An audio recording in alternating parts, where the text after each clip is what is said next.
우리가 하나님께 찬양하고 나면 아멘 하기도 하고 또 박수로 또 하나님께 영광을 돌리기도 합니다.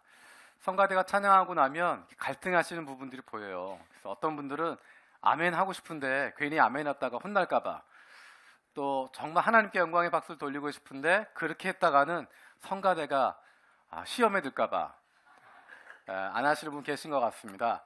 우리가 하나님께 찬양대가 찬양하는 것은 우리의 마음을 모아 하나님께 올려드리는 그런 찬양의 행위입니다. 그래서 성가대가 찬양대가 찬양 드리고 나서 아멘 하고 박수로 하나님께 영광 돌리는 것은 굉장히 자연스러운 겁니다.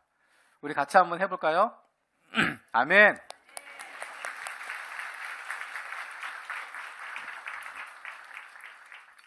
우리가 찬양 끝나고 박수 치는 거 성가대 향해서 치는 거 아닌 거 아시죠? 네, 절대로 성가대는 교만해지지 않습니다. 우리가 찬양을 같이 듣고 또 같이 마음으로 드리면서 하나님께도 영광의 박수를 올려드리는 것입니다. 예배 때마다 우리가 작년까지 조마조마해서 뭐 박수할까 아멘 할까 말까 하셨는데 올해는 아멘 하시고 또 박수로 하나님께 찬양을 돌리는 저와 여러분들 되었으면 좋겠습니다. 새해 복 많이 받으세요. 오늘까지만 이렇게 인사하겠습니다. 우리 옆에 있는 분들한테도 한번 인사하시겠습니까? 새해 복 많이 받으세요. 오늘까지만 인사하겠습니다. 우리가 지난주 월요일부터 금요일까지 신년 특별 새벽 기도회를 가졌습니다. 매일 한 100명 가까운 사람들이 계속 모여서 일주일 동안 500여 명이 함께 하나님 앞에 기도하고 또 1년을 시작했습니다. 여러 가지 감사한 부분들이 있었지만 이번 신년 특별 새벽 기도회 특별히 두 가지 감사한 부분이 있었습니다. 첫 번째는 함께 나누었던 말씀들이 우리 교회 상황에 너무도 잘 맞는 내용이었습니다. 사도행전 4장, 5장의 말씀을 나누었는데 그 말씀들은 사도행전 2장에서 시작되어진 믿음의 사람들의 모임, 그 교회가 시작되어지고 믿음의 사람들이 모이기 시작하는 그 교회를 하나님이 거룩하게 만드시고 그 안에 스며드는 죄악들을 제해버리시고 하나님이 기뻐하시는 거룩한 공동체로 만들어 가시고 그 공동체를 통해서 하나님이 일하시는 것들을 우리가 목격하게 되었습니다.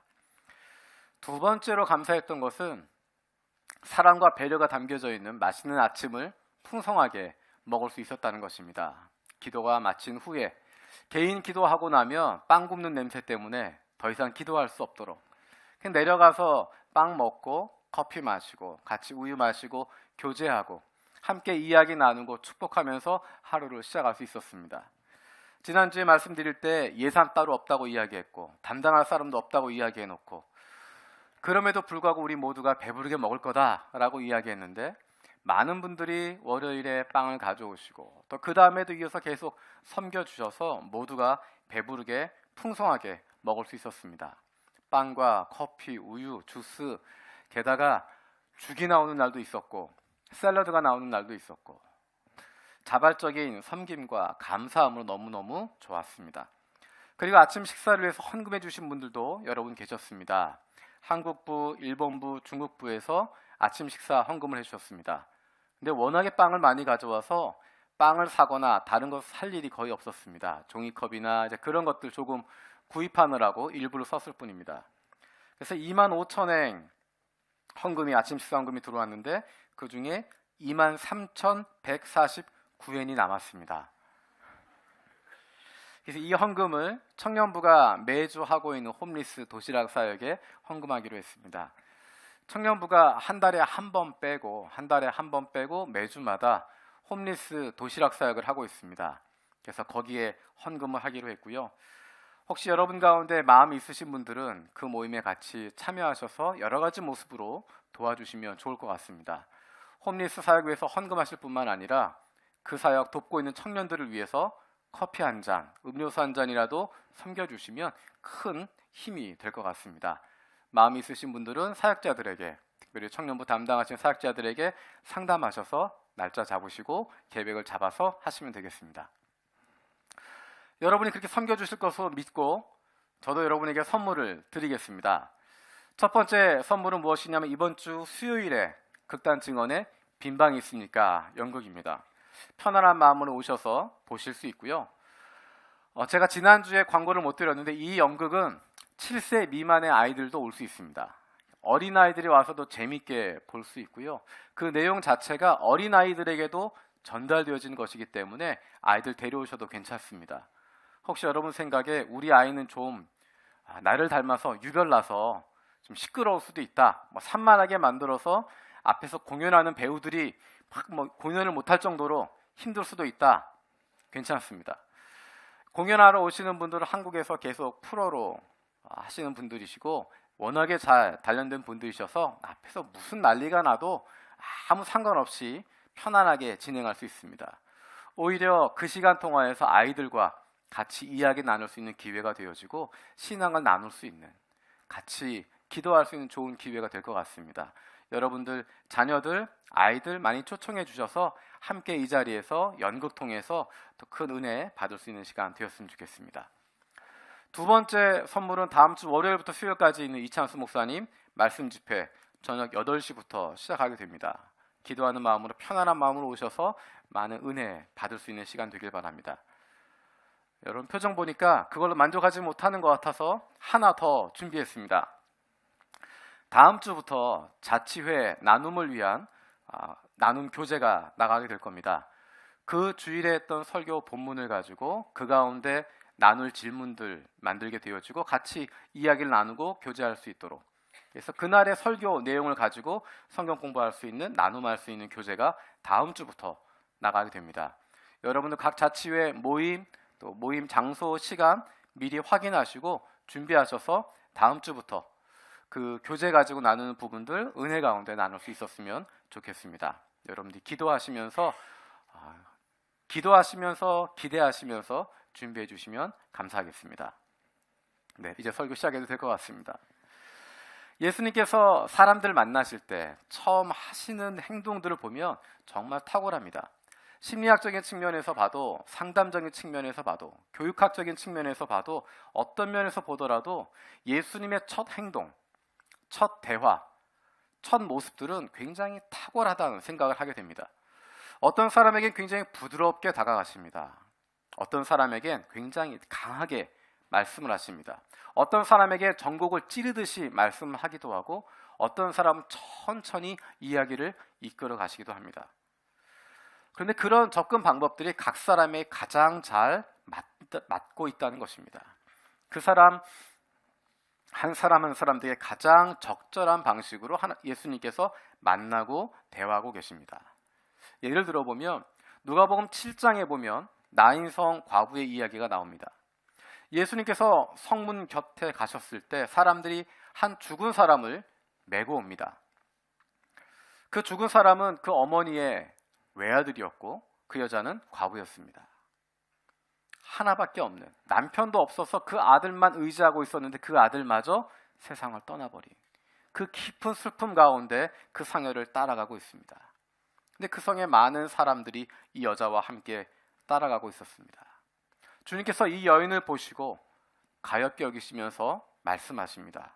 울지 마라. 그리고 관으로 다가가셔서 손을 대셨습니다. 그 예수님이 말씀하십니다. 젊은이야, 내가 네게 말한다. 일어나라. 그러자 죽은 사람이 일어나서 앉았고 말을 하기 시작했습니다. 그 젊은이를 예수님은 그 어머니에게 돌려주셨습니다. 반면에 다른 예가 마가복음 7장에 나옵니다. 마가복음 7장에 수로보니게 여인의 이야기가 나옵니다. 악한 귀신 들린 딸을 가진 어머니의 모습입니다. 그가 예수님의 소문을 듣고 그의 발 앞에 와서 엎드립니다.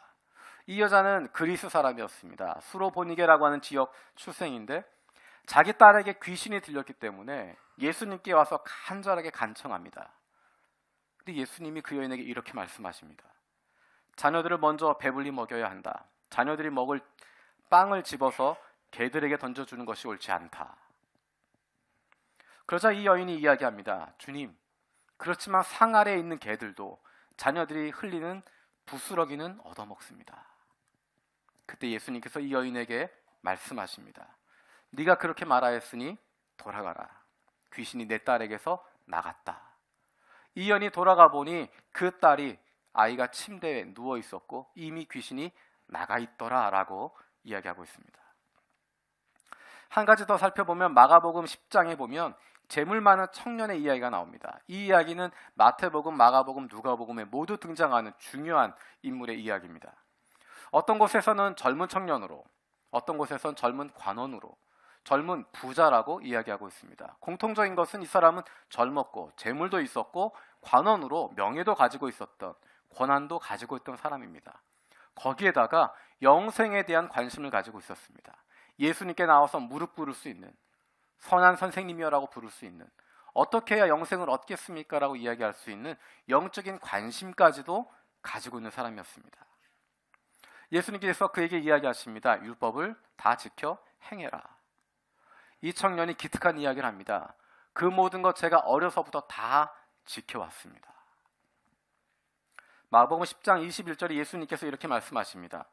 예수께서 그를 보시고 사랑하사 이르시되 내게 아직도 한 가지 부족한 것이 있으니 가서 내게 있는 것을 다 팔아 가난한 자들에게 주라. 그리하면 하늘에서 보화가 내게 있으리라. 그리고 와서 나를 따르라. 22절에 이 청년은 안타까운 모습으로 떠나게 됩니다. 그 사람은 재물이 많은 고로 이 말씀을 인하여 슬픈 기색을 띠고 근심하며 가니라. 예수님께서 사람들을 대하실 때 그 사람의 수준에 맞게, 그 사람의 상황에 맞게 다르게 접근하고 있습니다.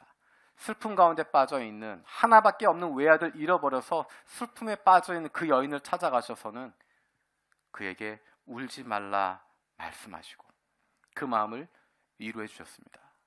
오늘 읽었던 본문에서 예수님은 첫 번째, 그 여인에게 예수님이 하셨던 첫 번째 행동은 물을 좀 달라라고 말씀하시는 것이었습니다. 본격적으로 본문의 내용을 다루기 전에 우리가 해야 될 일이 한 가지가 있습니다.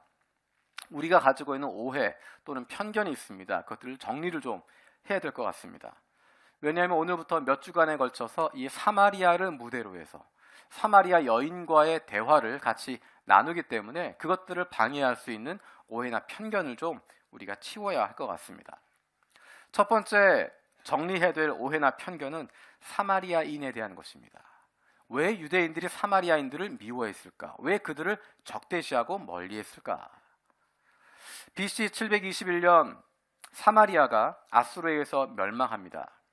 거기 살던 사람들의 일부는 바깥으로 추방당하게 되어지고 다른 곳에 있었던 다른 민족들이 그곳으로 이주해 와서 살게 됩니다. 그래서 그 땅은 혼혈이 되어지는, 피가 섞이는 땅이 되어져 버립니다. 그래서 그들을 적대시했다라는 것은 표면적인 이유입니다. 그것이 깊이 있는 이유가 아닙니다. 좀 더 깊은 역사가 있습니다. 우리가 알고 있는 것처럼 남유다와 북이스라엘, 남과 북에 대한, 남조와 북조와 사이에 있었던 불협화음은 굉장히 오랜 역사를 가지고 있습니다. 사울이 왕이 되었지만 사울 이후에 다윗이 등장할 때 남북이 갈라져 있는 모습을 우리는 발견하게 되어집니다. 다윗은 처음에 유다의 왕으로 세워집니다. 나머지 지파들은 다윗을 왕으로 인정하지 않았습니다. 다윗의 집안, 유대 집안과 우리가 아무런 관계가 없다라고 이야기하면서 떨어져 있었습니다. 그래서 다윗은 처음에 유다의 왕으로 세워졌지만 몇 년의 시간을 기다려서야 이스라엘 전체의 왕이 될 수 있었습니다. 그렇게 겨우겨우 남북 간에 갈라져 있던 마음을 수습했었는데 그가 노년이 되었을 때 다시 남북 간의 갈등이 일어나기 시작합니다. 그리고 그 간극이 벌어지기 시작합니다. 그것이 솔로몬 시대에 그 간격은 점점점 벌어지게 되어지고 되돌릴 수 없는 상황 가운데 빠지게 되어집니다. 솔로몬의 죄악으로 말미암아서 그가 죽은 이후에 통일왕국 이스라엘이 남북으로 분열되기 시작합니다. 갈라지게 됩니다. 그 역사에 대해서 그것을 기록하고 있는 열왕기 상하의 기자는 하나님의 나라가, 이스라엘이, 유다가 멸망했던 이유, 그 나라가 패망할 수밖에 없었고 포로로 잡혀가게 된 이유를 북이스라엘을 향하고 있습니다. 북이스라엘의 여로보암 왕을 향해서, 그리고 아합 왕을 향해서 이야기하고 있습니다. 그들이 가지고 들어왔던 혼합주의 때문에, 그들이 가지고 들어왔던 아합과 아세라 우상 숭배 때문에 북이스라엘이 멸망하게 되었고 남유다도 멸망하게 되었다는 것입니다. 그래서 이스라엘이 나라를 잃게 되어진, 멸망하게 되어진, 포로가 되어진 그 이유가 북이스라엘에 있다고 생각했기 때문에 이후에 그들이 기록하게 되어진 역대 상하에는 북이스라엘 전체 역사를 삭제해버리게 되어집니다. 이스라엘이 망하게 되어진 것 너희들 때문이다라고 생각하는 것입니다. BC 6세기에 유대인들이 다시 예루살렘에 돌아와서 성전을 재건하려고 합니다. 그때 사마리아에 있던 사람들이 도와주겠다라고 이야기합니다. 유대인들은 단호하게 그것을 거절합니다. 왜냐하면 그 사마리아인들은 그 땅에 살던 사람들뿐만 아니라 다른 곳에서 이주해왔던, 다른 지방에서 이주해 오면서 그 땅의 우상들을 가지고 들어왔던 사람이기 때문에 피가 섞여서가 아니라 그들이 다른 종교를 가지고 온 혼합 종교를 가지고 있는 사람들이었기 때문에 여호와 하나님 섬기는 믿음, 그것과 다른 믿음 갖고 있었기 때문에 그것을 배격하게 되어지고 거부하게 되어집니다. BC 4세기쯤에 사마리아에 있는 사람들은 그리심산에 나름대로의 성전을 세우게 됩니다. 유대인들과 경쟁해서 우리 나름대로의, 사마리아 사람들 나름대로의 성전을 만들고 그곳에서 예배를 드리게 됩니다. 그리고 구약 성경 전체를 다 거부해버리고 모세오경만, 이것만 진짜라고 이해합니다. 그리고 그 모세오경을 모세로부터 사마리아 지파가, 사마리아 분파가 직접 받았다라고 이야기합니다. 그래서 그러한 믿음을 가지고 지나오게 되어집니다. 복잡하지만 간단하게 이야기하면 사마리아인과 유대인의 갈등은 혈통의 갈등이 아닙니다. 유대인은 단일 혈통을 가지고 있고 사마리아는 섞여 있는 그것이 아닙니다. 다른 민족의 피가 섞여 있어서가 아니라 그것은 종교적인 문제입니다. 어떤 믿음을 가지고 있느냐, 누구를 믿고 있느냐의 문제로 갈라지게 되는 것입니다. 실제로 한민족이, 한국에 있는 한민족이 단일 민족이 아니듯이, 단일 혈통이 아닌 것처럼 유대인들도 여러 피가 섞여 있는 사람들입니다. 출애굽할 때부터 다른 민족들이 섞여서 나왔고 그들은 유대 공동체로, 이스라엘 공동체로 인식되어집니다. 가나안에 정착하는 과정에서도 많은 다른 민족들이 그들에게 나옵니다. 하나님께 항복하고 하나님께 나오게 되어지면 그들을 이스라엘 공동체가 받아주었습니다. 그래서 이스라엘 공동체는 한 피를 가지고 있는 공동체가 아니라 한 신앙을 가진 공동체가 되어집니다. 이스라엘에 정착하면서 그렇게 되어지고 그 이후에 이스라엘 나라가 확장되게 되면서 인근에 있는 나라의 많은 사람들이 하나님 믿는 신앙을 갖기 위해서 이스라엘로 들어오게 되어지고 그들은 이스라엘 공동체의 일원이 되어집니다. 그들이 포로가 된 이후에도 마찬가지입니다. 포로가 되었지만 그들의 주변에 있는 사람들이 하나님, 여호와 하나님 믿는 신앙, 그것을 발견하고 유대 공동체 안에 들어오게 되어집니다. 유대인이라고 하는 것은 여러 민족이 섞여 있고 여러 피가 섞여 있는 사람들입니다. 지금도 유대인이 어떤 사람이냐, 어떤 사람이 이스라엘 국민이냐라고 하는 것을 정의하는 것은 굉장히 복잡합니다. 여러 가지 기준들이 있을 수 있습니다. 하지만 거기서 한 가지 모두가 공통적으로 인정하는 것은 무엇이냐면 어머니가 유대인이면 유대인으로 치는 것입니다. 어머니가 유대인이면 그 사람은 유대인이다라고 하는 것입니다. 탈무드에서도 유대인은 어머니가 유대인이어야 유대인이다라고 이야기합니다. 왜냐하면 어머니를 통해서 신앙이 이어지기 때문입니다. 단순한 혈연 공동체가 아니라 피로 흘러가는 것이 아니라 신앙으로 흘러가는 것입니다. 유대인들이 사마리아인들을 거부했던 이유는 그들이 다른 민족 또는 피가 섞인 민족이어서가 아니라 다른 신앙을 가지고 있는, 우상 종교를 가지고 있는, 혼합된 믿음을 가지고 있었기 때문에 사마리아 사람들을 거부했던 것입니다. 그런데 이것이 시간이 지나가면서 종교와 관계없이 이것이 형식으로 남게 되어지니까 유대인들은 우리는 하나님 믿는 사람이라고 생각하고 사마리아 민족은, 사마리아 사람들은 하나님께 버림받은 사람이라고 판단하게 되어집니다. 그래서 그들을 멀리하고 적대시하게 되어집니다. 그들을 천시하고 멸시하게 되어집니다. 혼혈이기 때문이 아니라, 다른 피가 섞였기 때문이 아니라 다른 믿음을 가지고 있는 이교도이기 때문에, 분파주의자이기 때문에 그들을 적대시했던 것입니다. 유대인들이 사마리아 사람들을 적대시했던 것은 예수 믿는 유대인들을 적대시했던 것과 마찬가지입니다. 같은 유대인이지만 예수 믿는다는 믿음 때문에 예수 믿는 유대인들을 적대시하고 멸시하고 거부했던, 차별했던 것과 똑같은 위치라고, 똑같은 모습이라고 볼 수 있습니다. 근데 신약 성경은 그 사마리아인들에 대해서 굉장히 우호적인 모습을 보이고 있습니다. 그들이 예수 그리스도를 고백하게 되어지면 그들을 한 공동체로 받아들이고 있습니다. 초대교회는 그리스도를 영접한 사마리아인들을 교회 공동체 일원으로 받아들였습니다. 예수님은 사도행전에서 너희가 사마리아에 가서 복음을 전파해라 라고 명령하셨고, 빌립 집사는 메시아를 기다리고 있었던 사마리아 사람들에게 그리스도를 전파했고, 표적을 행하고 병자들을 고치고, 베드로와 요한은 그 사마리아에 들어가서 물 세례만 알고 있었던 사람들에게 성령으로 세례를 받도록 해주었습니다. 혈연이 중요한 것이 아니라 신앙이 중요하다고 하는 것, 누구를 믿고 있는가, 믿음이 중요하다는 것입니다. 우리가 가지고 있는 두 번째 오해 혹은 편견은 사마리아 여인에 대한 내용입니다. 다음 주에 등장할 내용이지만 이 여인을 이야기할 때 이 여인은 남편이 5이 있었다, 그것 때문에 이 여인을 부도덕한 여인으로 치부해버리는 경우가 있습니다. 이 여자는 굉장히 성적으로 타락한 사람이었구나, 이 사람은 무엇인가 부도덕한 면이 있었겠구나 라고 우리는 판단합니다. 근데 성경을 보면 그것에 대한 정확한 이유가 나와 있지 않습니다. 이 사람이 부도덕했는지, 성적으로 타락했는지, 어떤 문제가 있었는지 정확히 나와 있지 않습니다. 분명히 드러나 있는 것은 이 여인이 공동체로부터 받아들여지지 못했다는 것입니다. 공동체가 그 여인을 거부하고 있었고, 공동체와 이 여인 사이엔 장벽이 있었다는 것입니다. 이 여인이 공동체에 다가갈 수 없었고, 공동체도 이 여인을 멀리하고 있었던 무언가 문제가 있었다는 것입니다. 이 여인이 가지고 있었던 약점일 수도 있고, 어떤 일일 수도 있고, 어쩌면 이 여인이 갖고 있었던 뭔가 핸디캡이 있었을 수도 있습니다.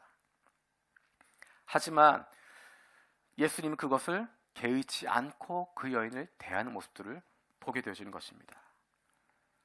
이 여인이 죄인이 아닐 수도 있다고 하는 것, 이 여인의 죄에 대해서 이야기하지 않는 이유는 예수님에게도 달려 있습니다. 예수님은 죄를 지은 사람에게 분명히 죄를 짓지 말라라고 이야기하십니다. 간음한 현장에서 잡혀온 여인, 예수님이 그 여인을 살리신 이후에 예수님이 말씀하십니다. 가서 죄를 짓지 말라. 그 여인에게 있었던 죄를 분명히 지적하고 계십니다. 죄가 있는 사람이 그 죄 정리하라고 이야기하시는데, 예수님이 이 여인에게 네가 남편이 있는 것이 죄다라고 이야기하지 않으십니다. 그 죄를 지적하는 것이 아니라 이 여인의 마음속에 있었던 무엇인가 문제에 대한 이야기를 하고 있는 것입니다. 그 여인이 가지고 있었던 근원적인 목마름, 그의 인생 가운데 해결할 수 없는 문제, 그가 풀어갈 수 없는 그런 갈망, 그것에 대해서 예수님은 지적하고 있습니다.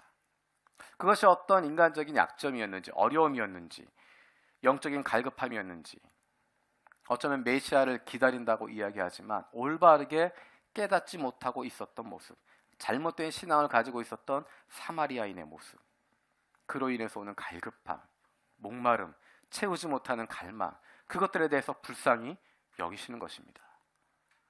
이 여인에 대한 더 자세한 내용은 다음 주 이 시간에. 오늘의 본문에 등장하고 있는 중요한 인물이 바로 이 사마리아 여인입니다. 근데 이 사마리아 여인의 모습을 자세히 보면 변화가 일어납니다. 근데 그 변화의 폭은 오늘의 말씀에서 시작되어지지만 오늘, 다음 주, 그리고 2월까지 계속 이어지면서 큰 변화가 일어나게 된 것들을 발견할 수 있습니다. 근데 그 변화의 시작이 바로 오늘 시작하는 것입니다. 우리 7절 말씀 같이 읽도록 하겠습니다. 7절 말씀입니다. 시작.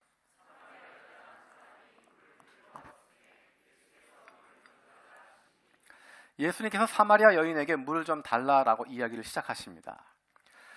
사마리아 여인과의 대화를 보면서 저는 스스로 그런 생각을 많이 해봅니다. 내가 예수님이라면 어떻게 할까?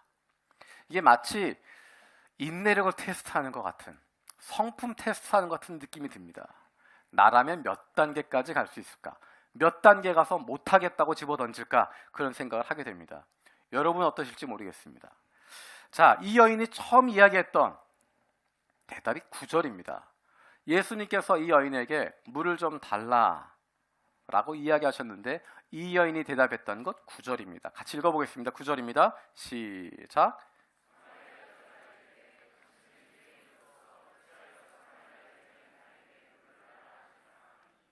이는 유대인이 사마리아인과 상종하지 아니함이로라.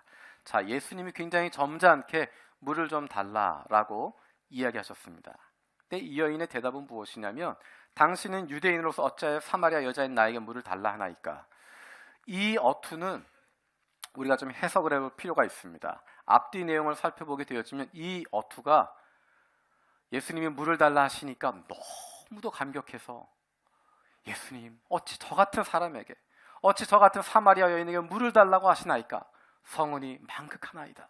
그 느낌으로 하는 것이 아닙니다. 분명히 예수님에게 시비를 걸고 있는 부분입니다. 분명히 이 사람 유대 남자라는 것 알고 있고 나는 사마리아 여인이라는 것 알고 있고, 그래서 예수님에게 오히려 시비를 걸고 있습니다. 당신은 유대인 남자인데 왜 사마리아 여자인 나에게 말을 것입니까? 유대인들 우리 사마리아인 개처럼 취급하고 남자가 여자를 천하게 취급하는데 이런 사회 시스템에서 유대인 남자가 나같이 하찮게 여겨질 만한, 당신이 멸시할 만한 사마리아인 여자한테 왜 물을 달라고 하십니까? 이것은 고마워서 이야기하는 것이 아니라 예수님께 시비를 걸고 있는 것입니다.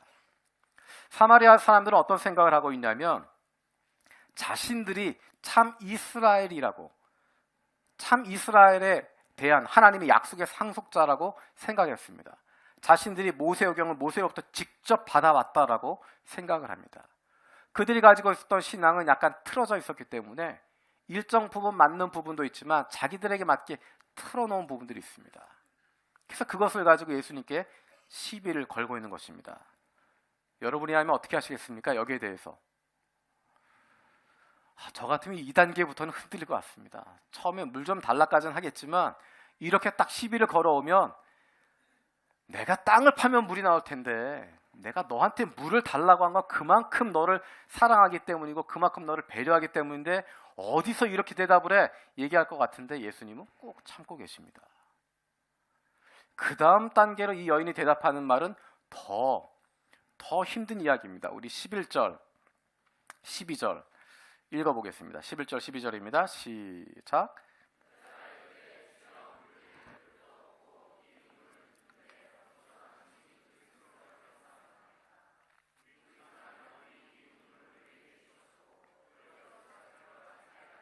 짐승이 다 마셨는데 당신이 야곱보다 더 크니까. 9절보다 조금 더 세게 이 여인이 이야기하고 있습니다. 뭐냐면 12절에 보는 것처럼 우리 조상 야곱이라고 이야기합니다. 누구라고요? 야곱이 아니라 누구라고요? 우리 조상 야곱. 이 우리가 누굴 말합니까? 사마리아 사람들입니다. 유대 사람들은 자신들의 자랑처럼 생각하는 것이 뭐냐면 우리가 아브라함의 자손이다, 우리가 야곱의 자손이다라고 자랑처럼 이야기합니다. 그런데 그것을 정면에 대놓고 우리 조상 야곱이라고 이야기합니다. 사마리아 여인이 사마리아의 조상 야곱이라고 이야기하는 것입니다. 유대인의 조상이 아니라 우리 조상 사마리아인의 조상 야곱이라고 이야기하는 것입니다. 여러분 표정 보니까 뭐 사마리아 조상이든 유대 조상이든 나랑 관계없습니다 그 표정이시지만 이것은 그 유대인들에게 있어서 굉장히 자존심을 꺾어놓는, 자존심을 긁는 굉장히 심한 소리가 되어줄 수 있습니다. 언급을 피해야 할 수도 있는 그런 부분인데 그것을 대놓고 이야기하는 것입니다. 게다가 뭐라고 이야기하냐면 물기를 그릇도 없는데 우물 깊은데 어디서 생수를 얻겠습니까? 라고 비아냥거리고 있습니다. 제가 만약 그 자리에 있었다고 그러면 여기서 못 참을 것 같아요. 내가 물그릇이 없다고 물을 못 꺼낼 것 같냐? 그리고 보여줄 것 같습니다. 쫙 우물에 손을 얹고 쫙 올리면 물이 확 올라오는 모습. 그리고 이 여인이 딱 받으려고 하면 물 확 집어넣어버리고. 예수님 그렇게 하지 않습니다. 가만히 기다리고 있습니다. 15절에 이 여인이 이런 대사를 합니다. 15절 읽어보겠습니다. 시작.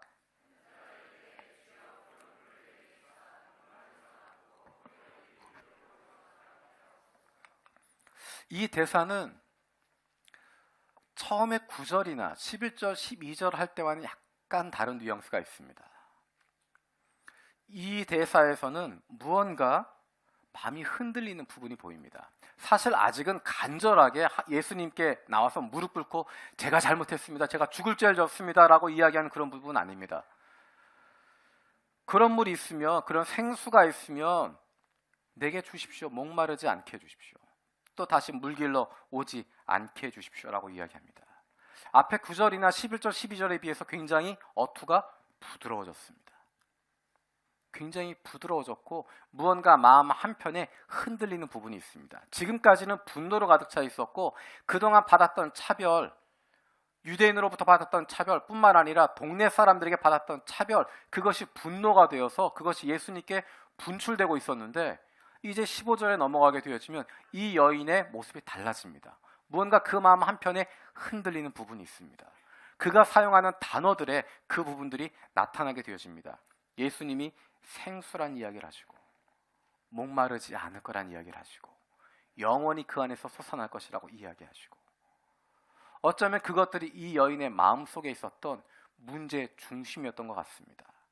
예수님의 그 이야기를 들으면서 마음속에 갈급함이 있었는데 내 마음속에 있었던 영적인 갈급함, 내 마음속에 있었던 목마름, 내 안에 있었던 간절함, 그것들에 의해서 이 여인의 마음이 흔들리기 시작합니다.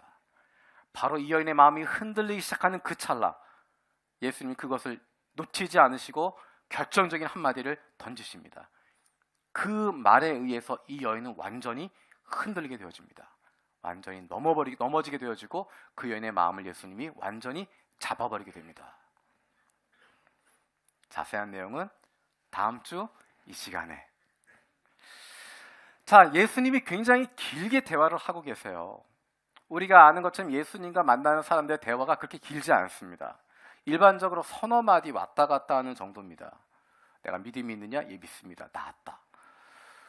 네가 나를 믿느냐? 믿습니다. 네 믿음대로 되리라. 무언가 길지 않습니다. 누가 내 옷자락을 만졌느냐? 네 믿음 너를 구원하였다. 두 마디, 세 마디 그 정도 잘 넘어가지 않습니다. 심지어는 이름만 불러도 완전 바뀌는 경우가 있습니다. 삭개오야. 그 한마디로 삭개오는 완전히 뒤집어졌습니다. 근데 이 여인은 굉장히 많은 이야기를 예수님과 주고받고 있습니다. 한두 마디로 끝나지 않았습니다. 저 같으면 못할 것 같아요. 아마 11절, 12절 거기서 끝났을 것 같습니다. 아까 이야기했던 것처럼 물 하는 것 거기서 끝났을 것 같은데 예수님은 꾹 참고 계십니다. 기다리고 계십니다. 어떻게 이렇게 길게 기다리고 있을까? 왜 기다리고 계셨을까? 심지어는 이 여인의 대화는 굉장히 공격적인 것입니다. 3장에서 니고데모와의 대화는 니고데모가 예수님의 말씀을 못 알아듣기는 했지만 그것이 공격적인 것은 아니었습니다. 배우고 싶어하는 거였습니다. 예수님, 어떻게 해야 됩니까? 어떻게 하나님 나라 들어갈 수 있습니까? 이해하지 못하지만 무엇인가 배우려고 하는 자세로 이야기하고 있었는데 이 여인은 전혀 다른 것입니다. 전혀 배울 마음도 없고 공격하는 이야기고 예수님 한마디 하시는 것마다 꼬박꼬박 말대꾸하고 있는, 그럼에도 불구하고 예수님은 기다리고 계십니다. 길게 이야기하고 있습니다. 여러분, 지난주에 우리가 같이 말씀 나누면서 예수님이 이 여인을 우연히 만난 것이 아니라고 이야기했습니다. 예수님 시간이 충분히 있었는데도 굳이 사마리아를 통과했습니다. 급해서 가로질러 가는 것이 아니라 시간이 충분히 있음에도 불구하고 사마리아 성을 지나갔습니다. 사마리아에도 많은 동네가 있었을 텐데 하필이면 수가성에 갔고 하필이면 야곱의 우물가에 가셨습니다. 하필이면 그 자리에 일부러 가서 계셨던 것입니다. 아마 제자들의 모습은 굉장히 당황했을 것 같아요. 예수님이 씩씩하게 가시다가 갑자기 우물가에 주저앉으셔서 아이고 힘들다 못 가겠다. 별로 힘들어 보이지 않는데, 별로 어려울 것 같지 않은데 힘들다 그러시고 못 가겠다 그러시고 그 자리에 주저앉아서 나 못 움직인다. 버티고 계시는 겁니다. 제자들 얼마나 당황하겠습니까? 그 시간에는 아무도 나오지 않습니다. 도움을 요청할 수도 없습니다. 굳이 마을까지 찾아 들어가서, 마을이 얼마나 멀리 떨어져 있는지 모르지만 거기까지 찾아가서 도움을 요청해야 되고, 하필이면 또 사마리아 지역인데 이 사람들하고는 상종하고 싶지도 않은 족속인데 굳이 거기에 들어가서 먹을 거를 찾아야 되는 굉장히 당황스러운 상황을 예수님께서 만들고 있습니다. 만 12시 정오에 아무도 만날 수 없는 그 시간에, 아무도 찾아오지 않을, 아무도 우물가에 나오지 않을 그 시간에 예수님은 거기에 앉아 계셨습니다. 왜? 이 사마리아 여인 만나기 위해서.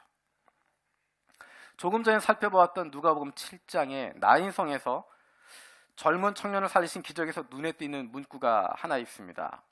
누가복음 7장 13절입니다. 누가복음 7장 13절 같이 한번 찾아보겠습니다. 같이 읽겠습니다. 시작.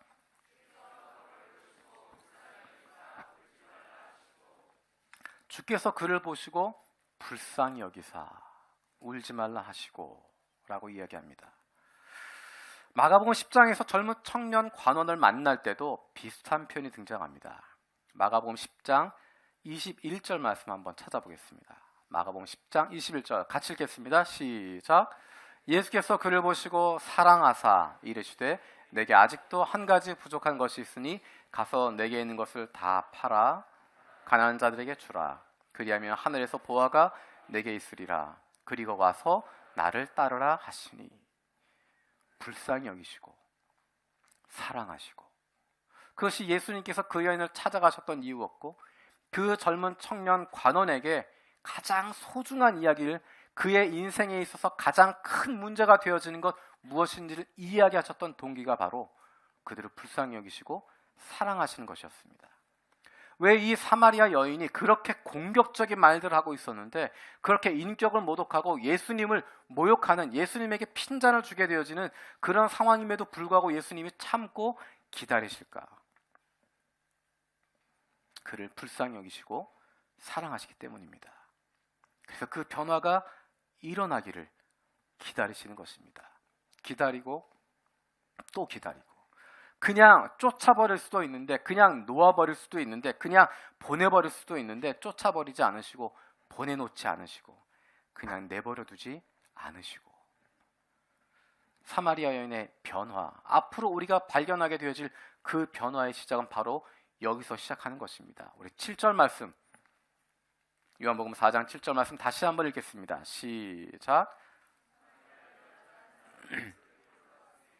예수께서 물을 좀 달라 하시니 나에게 물을 좀 달라. 어쩌면 그것이 사마리아 여인에게 너의 마음을 나에게 달라라고 이야기하시는 그런 표현일 수 있습니다. 우리를 불쌍히 여기시고 사랑하시는 그 주님, 그래서 우리를 기다려주시고 참아주시고 인내해주시고, 즉각적으로 우리의 죄를 처벌하지 않으시고, 우리가 잘못할 때, 잘못 말할 때, 다른 생각하게 되어질 때 우리를 즉각적으로 처벌하지 않으시고 기다리시고 기다리시고 기다리시고, 우리를 불쌍히 여기사 사랑하시기 때문에, 우리가 스스로의 죄를 해결할 수 있는 능력이 없기 때문에, 사망의 멍에를 메고 오늘도 죽음의 노예로 하루하루 소멸되어져 가고 있는 인생이기 때문에 우리를 위해서 이 땅에 오실 수밖에 없었고, 이 땅에 오셔서 십자가를 지시고 죽임을 당하신 것 아니겠습니까? 우리를 불쌍히 여기사 우리를 사랑하시기 때문에 십자가에 죽으시고 부활하시고 하늘에 올리우신 것이 아니겠습니까? 우리는 작년부터 올해도 마찬가지로 말씀과 기도로 거룩하여지기를 간절히 바라고 기도하고 있습니다. 거룩하다고 하는 것, 그것은 하나님을 닮는 것이라고 이야기했습니다. 예수님의 모습을 닮아가는 것입니다. 우리를 찾아오셨던, 우리를 불쌍히 여기시는, 우리를 사랑하시는, 그래서 찾아오신 예수님을 닮아가는 것입니다. 우리가 그 마음을 가지고 우리도 다른 사람들을 찾아갈 수 있으면 좋겠습니다. 사랑하는 마음으로, 불쌍히 여기는 마음으로, 다른 사람을 속이거나 다른 사람을 나의 성공의 수단으로 삼아서가 아니라, 다른 사람을 관리하기 위해서가 아니라 사랑하는 마음으로, 불쌍히 여겨서 가엾게 여기는 마음으로, 품어주는 마음으로 찾아가는 것입니다. 저는 구체적인 실천으로 올해부터 우리 남녀 선교회 자치회가 찾아가서 만나는 자치회가 됐으면 좋겠습니다. 같이 일하는 공동체가 아니라, 일할 때 모으는 것이 아니라, 그 자치회 안에 있는 여선교회 안에서, 남선교회 안에서 서로를 찾아갈 수 있는, 격려할 수 있는, 만나줄 수 있는 그런 모임들이 되었으면 좋겠습니다. 마음이 아픈 사람들, 몸이 아픈 사람들, 영혼이 아픈 사람들, 그리고 여러 가지 힘든 문제로 어려워하는 사람들을 서로 찾아가고 함께 있어줄 수 있는, 같이 손잡고 기도해 줄 수 있는 그런 자치회가 되었으면 좋겠습니다. 힘들고 어려운 타국 생활에서 서로 힘되어주고 언덕이 되어줄 수 있는 그런 좋은 공동체가 되었으면 좋겠습니다. 저도 기도가 필요한 분들을 만나려고 합니다. 몸이 아픈 분들, 마음이 아픈 분들, 또 여러 가지 어려움으로 기도가 필요하신 분들, 신방이 필요하신 분들, 그분들을 만나려고 합니다. 지난주에 말씀드렸던 것처럼 사무실에 있는 신방 요청서 작성해 주시거나 또 교육자에게 이야기해 주시면 일정을 잡고 연락을 하고 만나도록 하겠습니다. 직장이나 지역에서 신방을 원하시는 분들은 페이스북을 통해서 신청을 받고 있습니다. 제가 가능한 날짜를 올리고 거기에 답글을 올려주시면 됩니다. 작년에 했었던 에브리데이 크리스찬, 일상의 그리스도인, 직장 지역 신방 프로젝트, 홍목사랑 점심, 작년에 했던 것 계속 이어서 하게 되어집니다. 직장뿐만 아니라 지역에서 교인 3명 이상만 모이면, 3사람 이상 모이면, 우리 교인들이 모일 수 있으면 직장이든 지역이든 점심 먹으러 신방을 가도록 하겠습니다. 단 메뉴는 평소에 먹던 음식 또는 어제 먹었던 메뉴, 그 정도면 됩니다. 시간은 점심시간 허용된 만큼만, 목사님 왔다고 따로 월차 내고 그런 것이 아니라 점심시간 딱 그 시간만 같이 밥 먹고 기도하고 서로 격려하고 돌아가는 것입니다. 거리는 작년에 사이타마까지 갔다 왔습니다. 그 정도 기준으로 하면 될 것 같습니다. 혹시 그것보다 먼 분들은 따로 이야기해 주시고요. 사이타마 정도까지는 커버할 수 있을 것 같습니다. 가능하면 전철로 갈 수 있으면 좋겠습니다. 안 그러면 차를 운전해서 가야 되는데 그것보다는 전철로 갈 수 있는 정도 거리면 좋을 것 같습니다. 페이스북에 들어가셔서 답글 올려주시면 거기에서 바로바로 결정해서 하도록 하겠습니다. 직장이나 또는 지역에서 그렇게 같이 모임해 주시면 신방 가도록 하겠습니다. 어떻게 예수님께서 그 불쌍히 여기는 마음으로, 사랑하는 마음으로 이 여인을 기다려줄 수 있었을까? 어떻게 예수님께서 우리를 기다릴 수 있을까? 10절의 말씀 같이 읽어보겠습니다. 10절입니다. 시작. 예수께서 대답하여 이르시되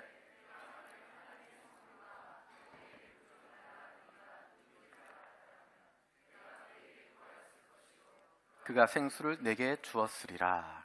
생수를 너에게 주리라. 생수라고 하는 것은 고여있는 물을 이야기하는 것이 아니고 단어적으로 보면 흘러가는 물을 이야기하는 것입니다. 신선한 물을 이야기하는 것입니다. 그런데 생수라고 하는 이 표현은 구약 성경에서 하나님을 의미할 때 사용되어집니다. 예레미야 2장 13절에 보면 하나님께서 이스라엘의 죄악을 이야기하시는데 이렇게 이야기를 하십니다. 제가 읽어드리겠습니다. 내 백성이 2가지 악을 행하였으니 곧 그들이 생수의 근원되는 나를 버린 것과 스스로 웅덩이를 판 것인데 그것은 그물을 가두지 못할 터진 웅덩이들이니라. 생수의 근원되는 나, 생수의 근원되는 하나님을 버렸다는 것입니다. 하나님이 바로 생수의 근원 되시는 분이다 라고 이야기합니다. 예수님께서 요한복음 7장 37절 38절에서 이렇게 말씀하십니다. 누구든지 목마르거든 내게로 와서 마시라. 나를 믿는 자는 성경 이름과 같이 그 배에서 생수의 강이 흘러나오리라.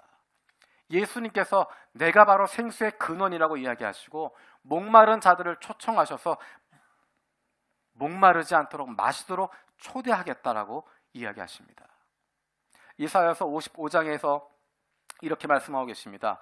오호라 너희 목마른 자들아 물로 나아오라. 돈 없는 자도 오라. 너희는 와서 사 먹되 돈 없이 값 없이 와서 포도주와 젖을 사라. 목마른 자들에게, 굶주린 자들에게, 갈급한 자들에게 생명을 주시는 분이 바로 예수 그리스도이시고 그분만이 우리의 생수의 근원이 되시기 때문에 그 생수 없는 사람들에게, 그 생명이 없는 사람들에게 불쌍히 여기는 마음으로, 사랑하는 마음으로 끝까지 기다리시고 우리를 찾아오고 계시기 때문입니다. 목마른 내 영혼 편히 쉴 수 있는 곳, 죽어가는 내 영혼 살아날 수 있는 곳, 생수의 강이 흘러나는 바로 그곳입니다. 그분이 바로 예수 그리스도이십니다. 예수 그리스도 그분 때문에 내가 숨 쉴 수 있습니다. 가슴속 깊이 숨을 마실 수도 있고 심장이 뛰기 시작하고 온몸에 뜨거운 피가 돌기 시작하는 것입니다. 예수로 인해서 살아나게 되는 것입니다. 저와 여러분들은 그렇게 살아 있습니다. 그분은 바로, 우리를 향해 오신 그분은 바로 나를 지으신 주님이시고 나의 모든 것을 알고 계시고 내 이름을 알고 계시고 나를 소중히 여기시는 분이십니다. 그래서 그분이 나를 불쌍히 여기셔서 나를 먼저 사랑하셔서 나를 찾아오셔서 나에게 먼저 말을 건네주시고 예수님을 만날 수 있도록 이끌어 주셨던 것입니다. 나에게 물을 좀 달라. 우리가 그 예수님이 나를 찾으셨던 그 마음을 가지고 다른 사람들에게 나아가는 것입니다. 내가 받은 그 사랑, 나를 지으신 그 하나님이 나를 찾아오셨던 그 사랑을 받았기 때문에 그 사랑을 안고 다른 사람들에게 찾아가는 것이고 그들에게 손을 내미는 것이고 기다려주는 것이고 기다리는 것이고 끝까지 기다릴 수 있게 되어지는 것입니다. 이 시간 함께 찬양하기 원합니다. 예수님은 나를 지으신 창조주이신데 그분이 우리를 불쌍히 여기사 나를 사랑하셔서 찾아오셨고 나는 예수님 향하여서 거역하고 대적하고 모른다라고 이야기하고 때로는 면전에서 예수님 모욕하기도 하고 예수님 멀리 했던 사람들이지만 그분이 기다려주시고 기다려주셔서 우리가 그분을 만나게 되었습니다. 이 시간 찬양할 때 나를 처음 찾아오셨던 그 주님을 기억했으면 좋겠습니다. 나를 찾아오셔서 나에게 물을 좀 달라고 말을 건네시고 우리에게 먼저 손 내밀어 주시고 떠나지 않으시고 기다리시고 모른다 하지 않으시고 기다리시고 끝까지 기다려 주셔서 우리를 변화시키시고 우리에게 생명을 주셨던 우리에게 생수를 허락해 주셨던 그 주님을 기억하기 원합니다. 이렇게 찬양하겠습니다.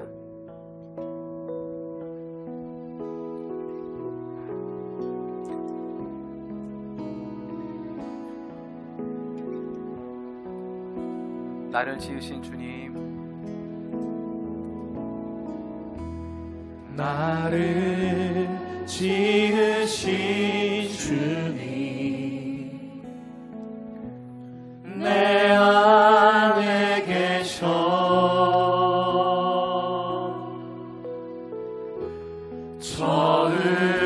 처음부터 내 삶은 그의 손에 있었죠. 나를 지으신 주님, 나를 지으신 주님, 내 안에 계셔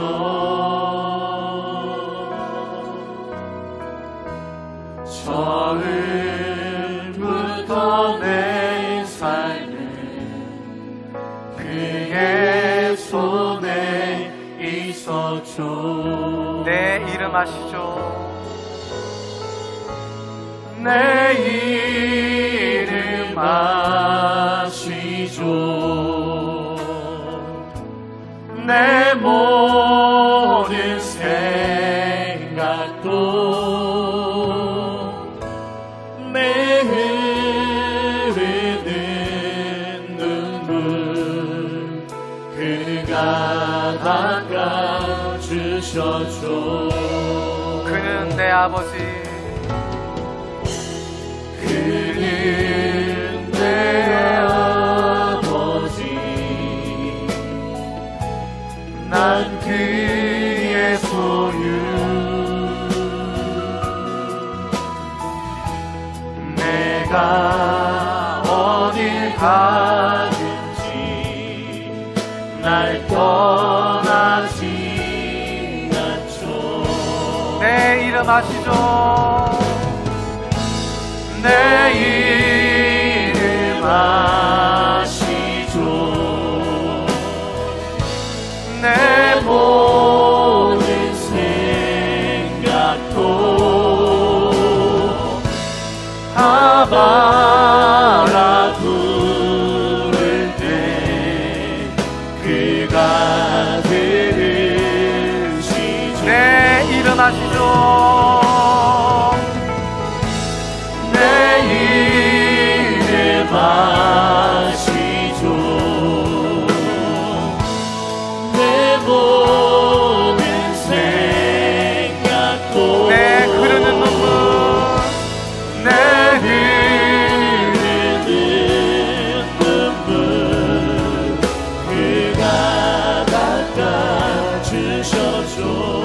아바라 부를 때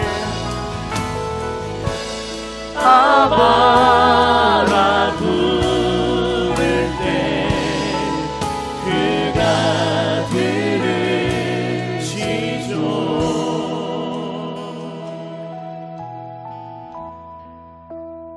우리 함께 기도하겠습니다.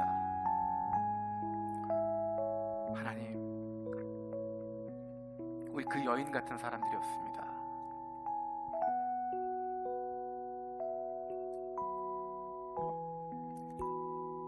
인생에 문제가 있고 해결할 수 없고 내가 풀어갈 수 없는 그 상황 가운데 있을 때 주님이 오셨는데 나의 물을 좀 달라 말씀하셨는데 나는 그분 거절하고 모른다고 이야기하고 천대하고 멸시하고 시비를 걸고 어찌하든지 나를 떠나가라고 이야기했었는데 주님이 이 여인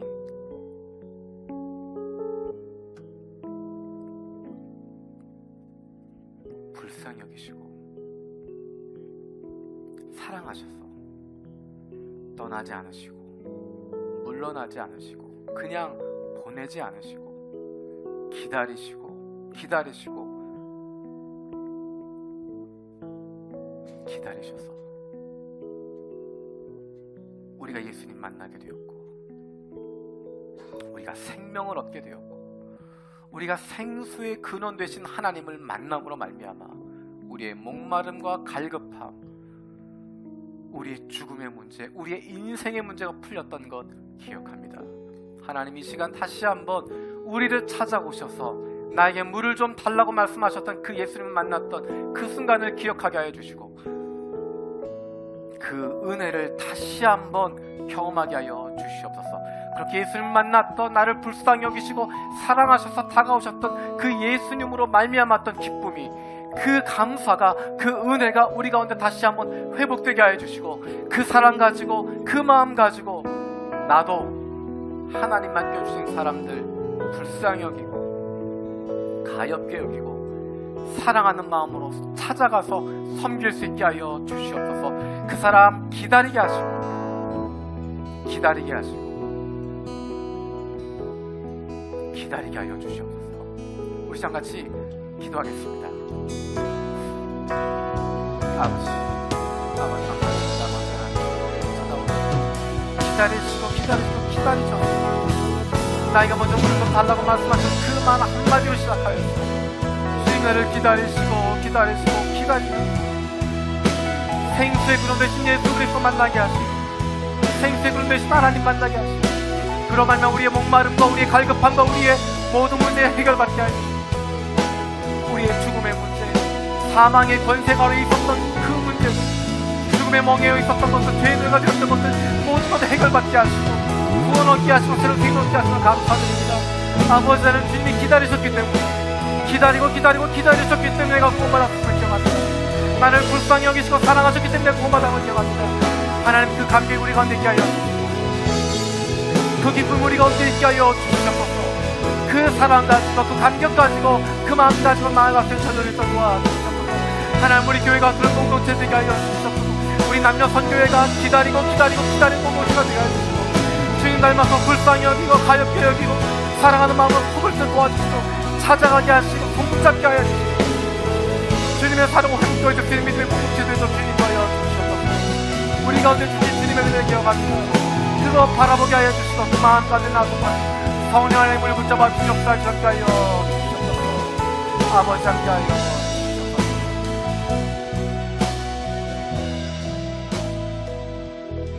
살아계신 아버지 하나님,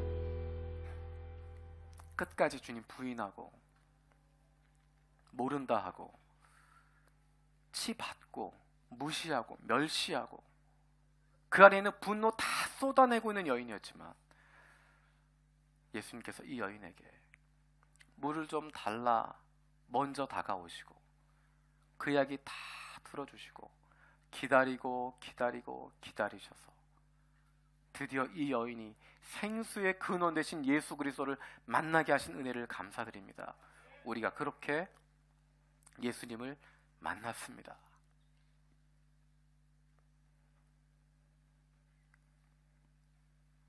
우리가 그 은혜를, 그 사랑을 다시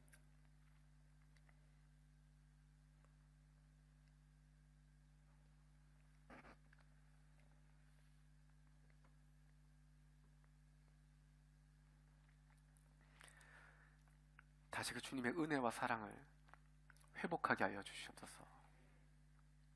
우리 안에